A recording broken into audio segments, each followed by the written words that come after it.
Hey, hi, it's Meredith. I am here with a Making the Most of Neptune and Saturn in retrograde reading. I know I've been talking about it for a while. So here we are. We are using Tarot of the Abyss for this reading. We had a very dynamic shuffle. I'm excited to see what these cards reveal to us. So it's Friday, the 8th of July, 2022. And we're tuning into the energy atmosphere of these two retrograde planets for the day today. What's on offer to us? The overall theme for us is, oh, the Empress. Beautiful. Hey, she showed up in the daily reading for us today too. So the energy is nurturing. The energy is life-giving, life-affirming. And Mother of Tarot, she is about receptivity and fulfillment of what we have received. So there's a little bit of a theme that's come out of the cards yesterday, today, and I feel that that theme is resolution. I feel as though we are able to put some experiences, energies to rest for ourselves. Let's take a look at the cards, see what's on offer here. Yeah, look at this, Eight of Swords. Well, good, actually. Good, because this is confirmation of what I'm feeling come out of the cards. The Eight of Swords is a mental trap, and this is a trap of our own making. So typically in tarot, in traditional tarot, we will see this character in a ring of swords. Hands are tied, eyes are covered by a blindfold, and there's an essence of waiting for rescue on this card. The rescue is not coming from anyone except the self. Now, in the daily reading today, we had two beautiful cards of divine union within self-relationship, and I do feel that energy connected here. I'll link the video for you at the end of this one so you can check it out. It may tell, or it may fill in a very broad spectrum of energy for you. Anyway, this feels like freedom and liberation to me. When I look at this Eight of Swords, I do sense an aha, an epiphany. I also sense, because both of these planets are retrograde right now, there's a grace and an ease in the atmosphere that allows for energies, heavier energies that perhaps we've been traveling with for a while, to lighten up, loosen up, and let go. Bring new life to Empress energy. Next, we have Six of Wands. Look at this. Victory, harmony, balance. The Six of Wands is homecoming to one's own heart space. And doesn't that feel and sound really comforting when you see the Eight of Swords and then you get the Six of Wands right after it? This shows victory and success for freeing, liberating oneself from the mental trap, whatever that may be. I'm also hearing from my guides, the veil comes down on what if and wonderment. So whatever's been just beyond the veil or just out of reach. We did see the moon card recently, so there's been something just below the surface, maybe just out of reach, just out of sight for us. And I feel that it comes in clearly in this energy atmosphere. We get clarity and we move into victory. Eights are all about momentum. We move into victory with that clarity. Next. Oh, yeah, some of us, it's been a super long journey. Pardon, there are dogs nearby. They don't have really great manners. Anyway, Nine of Wands, this is a card of an enduring spirit, having the endurance to go the distance for one's dream, for one's vision, whatever's on your horizon. And yet again, something else we've been speaking on in the daily readings. So do check those out. Again, it may fill in some blanks or gaps for you to have that message in addition to this one. So here's the Nine of Wands, and the person on the card usually looks a little worse for wear. You know, they've been to battle, And in the daily reading today, we did see the Three of Swords, and sometimes putting to rest what's on the Three of Swords, which is pain, loss, and sorrow of the past, having a reminder of pain, loss, and sorrow of the past can leave one feeling the way this person looks, or backed into a corner here with the Eight of Swords. The Six of Wands, though, is in the middle of it all. So recall that there is victory, there is clarity on offer to us. It's coming through the Empress, Mother of Tarot.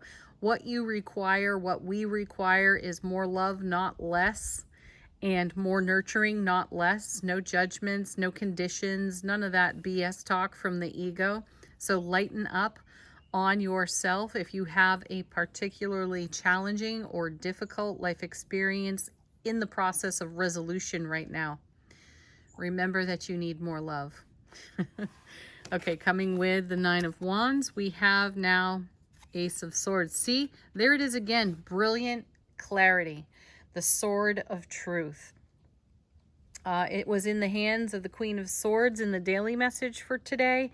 So here we are wielding it. It is a divine and cosmic gift from the universe being offered to us. So through our intuitive gifts, through connection, communication with those nearest and dearest to us, with us, we will receive some kind of clarity. Could come in a sign, some sort of sign in your environment, your atmosphere, and that inspires an epiphany of, aha, oh my gosh, I get it. I see the mental trap. I understand how, the echo of the Three of Swords could be still ringing out for me, and I have been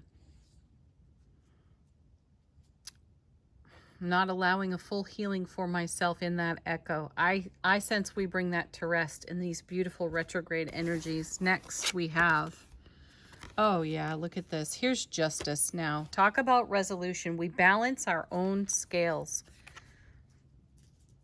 This comes from stripping away the story that we tell ourselves. And again, I know I continue to go back to the daily message for today, though I really feel that it is beautifully connected to this message. So when we revisit the Three of Swords or the Five of Cups or Nine of Wands, Eight of Swords, whatever it is for us, when we revisit, we have a tendency to tell the story in a way that justifies justice, the choices we've made and the foundation we stand on presently. And all of that placates and soothes, pacifies the ego. And the cards for a couple of days have been encouraging us to get raw and authentic with the truth of all aspects of our journey without judgment and without conditions. And so the presence of justice here, I feel, puts an eye on our justifications so that we can authentically reveal them to our own selves and peel them away. No justifications. Well, I did this because, or here's one of my favorites that I will hear in conversation. You made me feel. I didn't make you feel anything. You chose to feel. So take that where it resonates for you. Self-responsibility is key to balancing our own scales, to freeing ourselves from mental traps. And as long as we put the onus or the blame outside of ourselves for how we feel, the longer we'll stay in the story, the mental trap, the pain, loss, and sorrow of the past. And that puts us in this endurance, this test of endurance with our own selves. Own it. Be responsible. Bring harmony to your own justice, your own scales through authenticity. So look with an unblemished eye at your own journey and extract the gifts from it. Next we have Three of Wands. Yeah, a blessing arrives, the blessing of truth, the blessing of clarity. A ship comes in. Now we've had a bit of a nautical theme over the past couple of days too.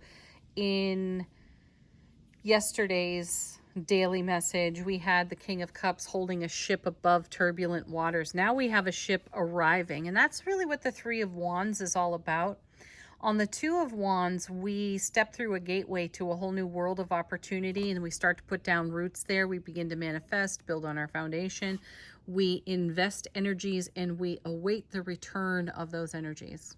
We allow the return of those energies and see the ship's coming in. We are receiving, Empress. So keep your hearts and arms wide open to receive through truth, clarity, and authenticity of harmonizing your own scales, balancing your own scales, and freeing, liberating yourself from the stories of your journey and the stories you continue to tell yourself.